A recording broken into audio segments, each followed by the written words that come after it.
Regresamos a semana 24 y vamos a tratar un tema que es súper relevante en la sociedad. ¿Qué pasa con los adultos mayores? ¿Qué pasa con aquellos abuelitos, abuelitas que quieren seguir activos? ¿Cómo pueden hacerlo? ¿Cómo también la sociedad chilena está preparada para entregarles ofertas con respecto a trabajar, a desarrollar las habilidades que todavía tienen? Bueno, vamos a hablar de eso y mucho más. Estamos junto a Marco Espíldora, magíster en políticas públicas de la Universidad Diego Portales, también miembro de la Sociedad de Geriatría y Gerontología de Chile. Muchísimas gracias por acompañarnos, Marco. Gracias, Nicolás. Gracias, Valentina, por la invitación. ¿Cómo estás, Marco? Muy bien. Bien, consultar, la edad de jubilación es 60, 65 años, dependiendo para hombres y mujeres. ¿Es muy joven aún esa edad? ¿Es muy temprano la edad de jubilar? ¿Todavía nos queda mucho tiempo por delante? ¿Qué proponen ustedes respecto a este tema? Bueno, me tocó a mí realizar el estudio de caracterización de la funcionalidad en las personas en edad de jubilar en Chile. Y la funcionalidad tiene que ver con la capacidad para realizar actividades de la vida diaria, ¿ya? Y nos encontramos con que la mayoría de los chilenos en edad de jubilar son independientes, ¿ya? Es decir, no necesitan el apoyo de otros para realizar estas actividades de la vida diaria. Ahora, los desafíos son que a los 60 años, la expectativa de vida que tenemos en Chile, de 20 años en adelante, sean años de vida saludables, para que el seguir trabajando, por ejemplo, sea una opción y no una obligación. Es decir, que la persona mayor, que hoy día vive más, pueda elegir. Que justamente la discusión cuando, por ejemplo, hablamos del sistema de pensión, el sistema de FP en Chile, que muchos dicen, bueno, pero la tercera edad puede seguir trabajando, pero aquí tiene que ser también un tema de no obligarse para poder vivir dignamente. Sí. Efectivamente, hay muchos estudios que hablan de razones no pecuniarias justamente en relación a la jubilación y es importante en ese sentido considerar los fenómenos sociales también. Hoy día la salud es un determinante para que una persona mayor pueda seguir o no en una actividad, pero también hay determinantes sociales. Es muy importante la participación social de las personas mayores, que la gente salga de la casa, que la gente comparte, que la gente pueda ser acogida también por la sociedad, por nosotros, los más jóvenes. También hay un desafío importante y eso obviamente son factores que ayudan a postergar la dependencia, es decir, que esta persona mayor necesite de otros, ya sea de su familia o de una institución, como sería un establecimiento de larga estadía. Marco, pero el mismo hecho de mantenerse activo a las personas los ayuda en su salud, o sea, es como un círculo. Indudablemente. El conductor que me trajo al canal jubiló, era una persona que sigue trabajando y después de haber jubilado estuvo un año sin trabajar. Y él me decía que me empecé a enfermar. Nunca me había enfermado. Me sentía mal, mi familia me lo decía. Y cuando volvió a trabajar en el oficio que había realizado siempre, es como que le volvió el alma al cuerpo. Comenzó a levantarse temprano, tenía un sentido su vida. La inactividad te puede terminar enfermando. Claro. Ahora, esta persona mayor tiene hipertensión. Es decir, las enfermedades permanentes en los hombres, como son la hipertensión y en las mujeres también, o la diabetes, no son invalidantes para seguir en una actividad, para seguir activos. No así enfermedades como el Alzheimer, que es una dependencia severa y que requiere obviamente un apoyo mayor.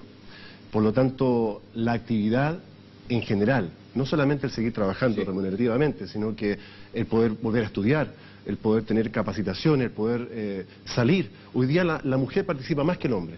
Tenemos un desafío como sociedad. Uno viaja a otro país, me he tenido la oportunidad de ir, por ejemplo, a Brasil, y veía los centros comerciales llenos de hombres, conversando entre ellos, compartiendo. Y uno no ve acá eso en Chile. Que pasa mucho por la idiosincrasia también del chileno. La cultura, claro. La cultura. Entonces es importante... Se retrotrae mucho más el hombre que la mujer. Claro, es importante porque eso ayuda efectivamente en la sociabilidad. Entonces no solamente la determinante salud, sino que también lo social es muy importante y en eso las políticas públicas tienen que recoger lo que está pasando en nuestro país. Hoy día Chile es el país más envejecido de Latinoamérica, el más envejecido de América después de Canadá. Y acaba la presidenta de promulgar una Convención Interamericana de los Derechos Humanos. Entonces nuestro país tiene todo un desafío para hacer vida 26 derechos, y entre esos derechos está la autonomía. La persona mayor tiene derecho a la autonomía, tiene derecho a no ser discriminada. Hoy día hablamos de abuelito, a veces por costumbre, anciano, anciana, y esos son términos que debiéramos cambiar. Se habla justamente del ajeísmo, de la discriminación a veces por la edad. Y no solamente los mayores, hay discriminación también que sufrimos nosotros los más jóvenes. A los 30, a los 40 años también sufrimos discriminación. Entonces, también está el reto de lo intergeneracional. Hay estudios, y mi trabajo lo pude constatar en la evidencia, donde personas mayores que trabajan irradian a los más jóvenes, porque las personas mayores faltan menos, son más responsables por las tendencias, y eso irradia a los más jóvenes justamente para llegar más puntuales, para poder tener un mayor compromiso. Pero Marco, ¿existen las posibilidades laborales para la gente después de jubilar? Y no solo hablo de trabajos, a lo mejor oficios o reponedores, sino que también en el mundo profesional. ¿Falta quizás un retiro programado o poder ir extendiendo a lo mejor esta edad de jubilar? ¿Existen esas oportunidades en las empresas? Hoy día efectivamente se están generando consultoras, programas, políticas. Justamente yo te hablaba de un supermercado, donde hay una política de integración a las personas mayores. Eso se está ampliando como oferta. La oferta debería ser mucho más grande, ¿ya?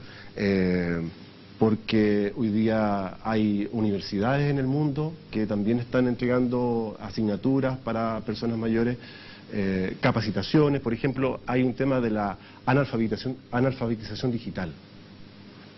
Hay muchos fondos, por ejemplo, del Senama, los cuales las organizaciones como los clubes de adultos mayores pueden postular todos los años. Y se ha visto por el propio Senama que las personas mayores postulan en forma manual, porque no saben todavía ocupar un computador. Entonces hay un desafío ahí para capacitar. Entonces, respecto a lo que tú hablabas, hoy día se habla de incentivo al retiro. Una académica de la Universidad de Chile hablaba justamente de la discriminación por edad que hoy día existe.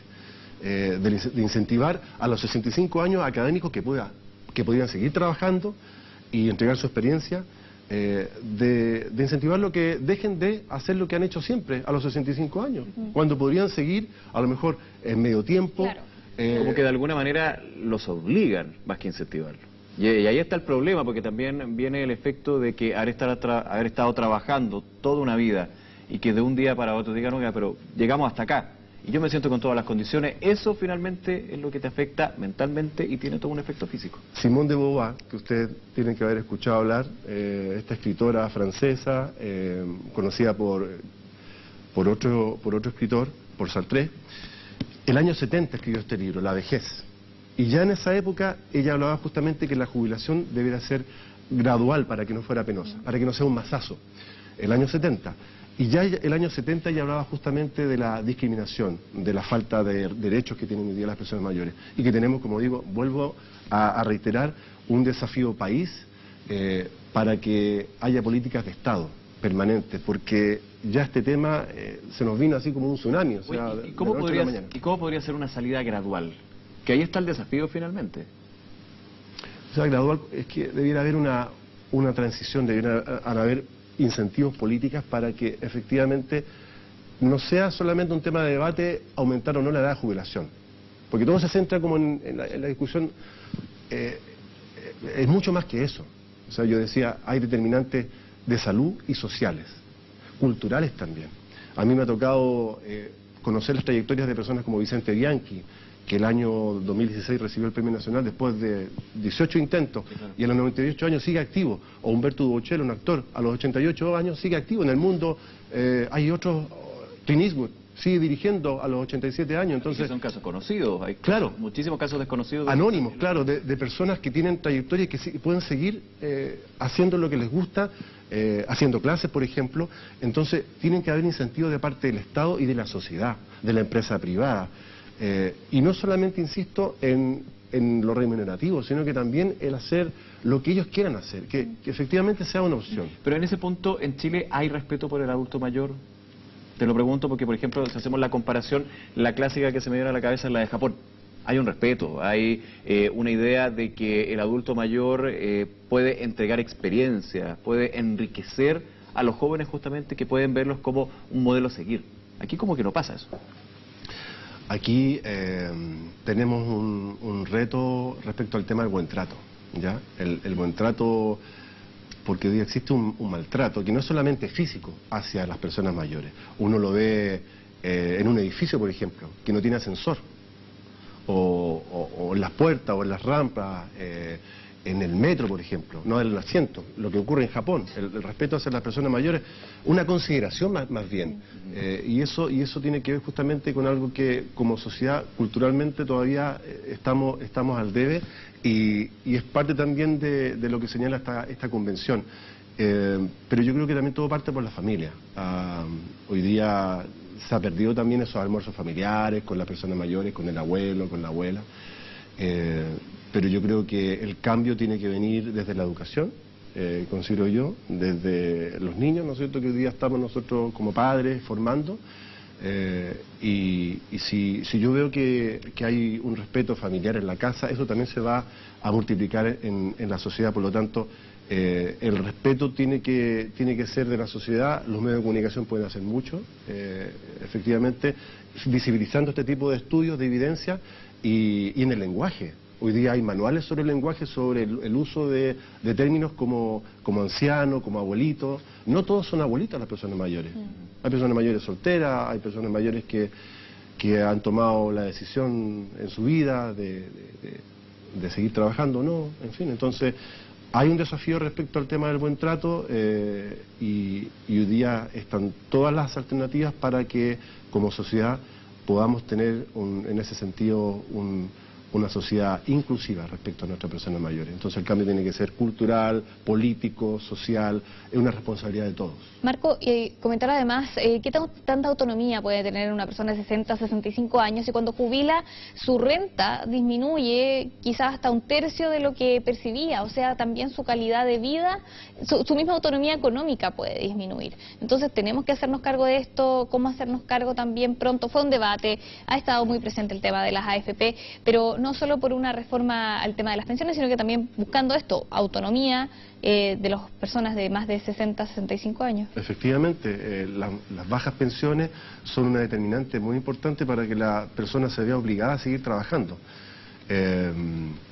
Pero también hay que considerar las limitaciones físicas que tiene una persona mayor. O sea, a veces el cuerpo no le da. A una cierta edad. Entonces, es muy importante tener en consideración hoy día la evidencia que muestra que no es llegar y colocar en un decreto, ya, aumentamos la edad de jubilación, no, porque hoy día efectivamente hay consideraciones de tipo de salud que afectan a las personas mayores. Hoy día los problemas permanentes de salud, la hipertensión y la diabetes, también traen un costo al Estado. Eso se aplica también, por ejemplo, a otras medidas que aparecen en la discusión, como por ejemplo las leyes de cuotas etarias en este caso. Si no tienen un sustento, un acomodo de la sociedad a las necesidades del adulto mayor, ¿tú crees que no tienen mucho efecto? Depende. Yo creo que nosotros debiéramos adaptarnos a la situación de la persona mayor. No que la persona mayor se adapte, al revés. Yo creo que esa es una cuestión importante hoy día y para eso tenemos que compenetrarnos con la vida de las personas mayores, tenemos que poder acompañarlas. Las personas mayores viven en un mundo muy diverso. Hoy día el grupo de personas mayores que más crece en Chile es el de 80 y más. Y lo que refleja este estudio es que a mayor envejecimiento, mayor riesgo de dependencia. Pero, claro, hay personas de 80 años que ya son dependientes y otras no. Entonces hay una diversidad de personas mayores, en un mundo distinto. Gente que pueden seguir trabajando, gente que no pueden seguir trabajando. Pero eso, como digo, no las inhabilita, como decías tú, a que sigan activas. Sigan activas, ya sea como enseñando en lo que hacen, si fueron profesores, si fueron artistas, si fueron futbolistas, si fueron periodistas. Nosotros también tenemos que prepararnos también para 20 años más, para tener un envejecimiento saludable y postergar esta dependencia, porque la vejez es un proceso irreversible y lamentablemente, como decía Simón de Beauvoir, la vejez se niega más que la muerte, la negamos. Entonces tenemos que tomar conciencia de que podemos vivir una vejez saludable y esta evidencia muestra que la mayoría de los chilenos son independientes, un bajo porcentaje son dependientes, con diferentes niveles de dependencia. Por lo tanto, tenemos como sociedad un gran desafío el gobierno de que haya políticas de Estado, que es importante que salud y desarrollo social trabajen juntos. En Francia, por ejemplo, el tema es sociosanitario. El Ministerio de Salud y Desarrollo Social, donde está Senama, trabajan de común acuerdo, en forma coordinada. No puede ser que los hogares de larga estadía por Senama solamente sean monitoreados, no fiscalizados, y la fiscalización sea de salud. Entonces, como digo, tiene que haber un acomodo, una adaptación, ahora que hay una convención interamericana de derechos humanos, a lo que es la realidad de las personas mayores de edad en Chile. Bien, pues un tema a conversar, es muy importante, más que adaptarse, cambiar un poco el switch. De repente estamos demasiado enclaustrados en lo que pensamos y no en las necesidades que efectivamente tienen los adultos mayores. Marco, te agradecemos por venir acá a Semana 24. A ustedes muchas gracias por hacer visible a las personas mayores y este tema tan importante. Gracias, Marco, que esté muy bien.